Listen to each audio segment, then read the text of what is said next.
बर्बरीक जो भीम के पौत्र और घटोत्कच के पुत्र थे, जन्म से ही एक महान योद्धा और युद्ध कला में निपुण थे।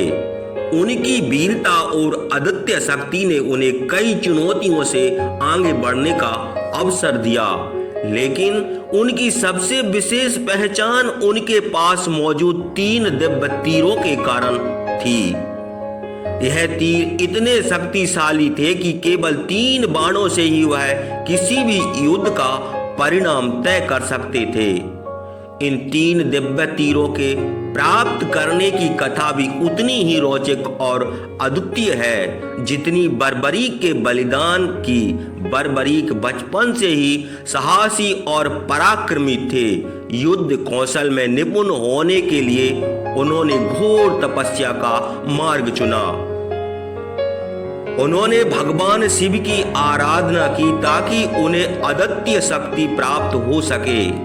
भगवान शिव जो स्वयं युद्ध और विनाश के देवता है, भक्तों को अपनी दिव्य शक्तियां प्रदान करते हैं जो सच्चे हृदय से तपस्या करते हैं और युद्ध की कला में दक्ष होते हैं। बर्बरीक ने वर्षों तक कठिन तपस्या की।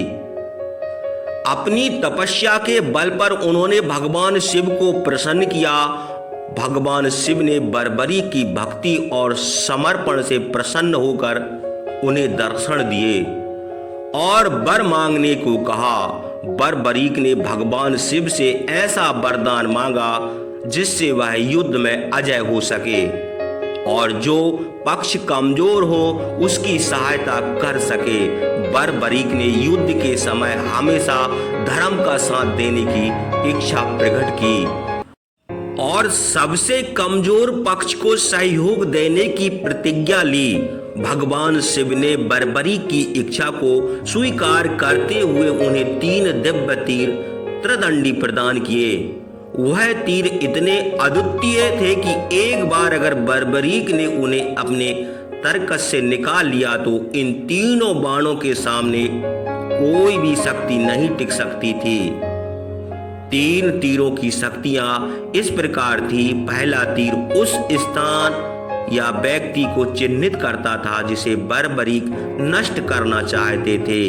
यह तीर अदृश्य रूप में हर स्थान या व्यक्ति को चिन्हित कर देता था, चाहे वो कहीं भी छिपे हों। दूसरा तीर उन स्थानों और व्यक्तियों को चिन्हित करता था जिन्हें बर्बरीक बचाना चाहते थे।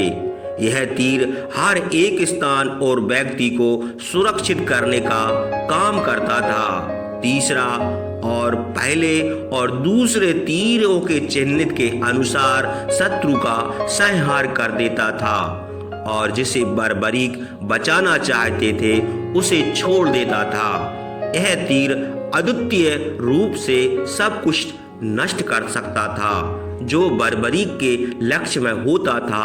इन 3 तीरों के बल पर बर्बरीक युद्ध के परिणाम को केवल 3 बाणों के द्वारा ही निर्धारित कर सकते थे।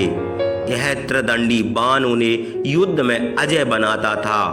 बर्बरीक ने अपनी युद्ध शक्ति को हमेशा धर्म और न्याय की रक्षा के लिए उपयोग करने का प्रण लिया और यह सुनिश्चित किया कि वह उस पक्ष का साथ देंगे जो कमजोर हो और जिस पर अन्याय हो रहा हो। बर्बरीक की यह महान शक्ति महाभारत युद्ध के समय भी एक महत्वपूर्ण भूमिका निभाने जा रही थी, लेकिन भगवान श्री कृष्ण ने बर्बरीक की प्रतिज्ञा और उनके दिव्य तीरों की शक्ति को देखते हुए यह भांप लिया कि यदि बर्बरीक युद्ध में उतरे तो उनकी नीति के अनुसार युद्ध का संतुलन बार बार बदलता रहेगा, क्योंकि बर्बरीक हमेशा कमजोर पक्ष की ओर से लड़ते। इसका परिणाम यह होता कि युद्ध कभी समाप्त ही नहीं होता और धर्म की विजय में बाधा उत्पन्न होती। इसलिए श्री कृष्ण ने बर्बरीक से उनका शीश दान में मांगा और युद्ध में भाग लेने से रोक दिया।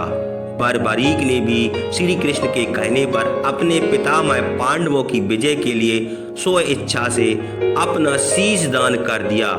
यह बलिदान अत्यंत महान था और बर्बरीक के इस त्याग से श्री कृष्ण ने उन्हें वरदान दिया कि कलयुग में वे श्याम के रूप में पूजे जाएंगे और उनकी पूजा सदा होती रहेगी।